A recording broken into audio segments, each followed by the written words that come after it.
मग कोण श्रेष्ठ? पण छत्रपती शिवाजी महाराजांना गडी नाराजी जमाता होत्याच ना, म्हणजे जमाता कोण, मुलगा का मुलगी? मुलगी. मग कोण श्रेष्ठ? भक्त प्रल्हादावर हिरण्यकशिपूने 11 प्रयोग केले आणि भगवंताने नरसिंह अवतार धारण करून भक्त प्रल्हादाचं रक्षण केलं. मग भक्त प्रल्हाद मुलगा का मुलगी? मग कोण श्रेष्ठ?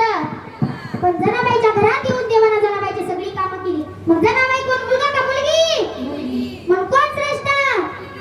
महात्मा ज्योतिबा फुले यांनी स्त्री शिक्षणाची चळवळ सुरू केली. मग महात्मा ज्योतिबा फुले मुलगा का मुलगी? म्हणून कोण श्रेष्ठ? पण महात्मा ज्योतिबा फुले सोबत सावित्रीबाई होत्याच ना, मग सावित्रीबाई कोण, मुलगा का मुलगी? हो बरोबर आहे. स्त्रीची जोपासना करावी लागते, स्त्रीचा सांभाळ करावा लागतो. स्त्रीची जोपासना करणारा, स्त्रीची सांभाळ करणारा हा एक वाघ आहे, वाघ. आणि त्या वाघाला सांभाळणारी, दूध पाजून मोठी करणारी एक वाघीण आहे, वाघीण. स्त्री शिवाय पुरुषाला शोभा नाही ही गोष्ट मात्र खरी. पण सुंदर आणि रमणे तरी होय तरणे, पुरुषाविना कामिनी शोभा न पावे. म्हणून पुरुषाशिवाय स्त्रीला शोभा नाही आणि स्त्रीलाही पुरुषाशिवाय. आता मात्र माझ्या लक्षात आलं की स्त्री ही आई आहे, स्त्री ही बहीण आहे, स्त्री ही मुलगी आहे, स्त्री ही फार महत्वाची आहे.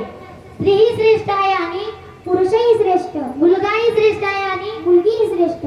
ज्या घरामध्ये सात्विक मुलमुली जन्माला आले त्यांचा आनंद देवाला सुद्धा वाटतो. अभंगाच्या 4थ्या चरणात तुका म्हणे माझा घडो त्यांची सेवा, तुका म्हणे माझा घडो त्यांची सेवा, माझा घडो त्यांची सेवा, तुका म्हणे माझा घडो त्यांची सेवा, तुका म्हणे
आदि बंधु तुझ मोरया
रे